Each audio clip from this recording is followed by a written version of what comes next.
You ask Tiger to solve. This deals with linear equations with one unknown. The final result is x equals 3. Let's solve it step by step. Group all x terms on the left side of the equation. Add 2x to both sides.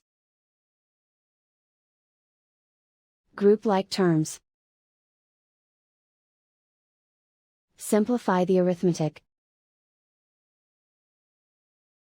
Group like terms. Simplify the arithmetic. Group all constants on the right side of the equation.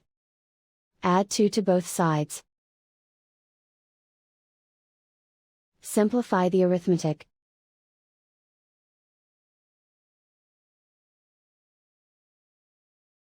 Isolate the x. Divide both sides by 7. Simplify the fraction. Find the greatest common factor of the numerator and denominator. Factor out and cancel the greatest common factor.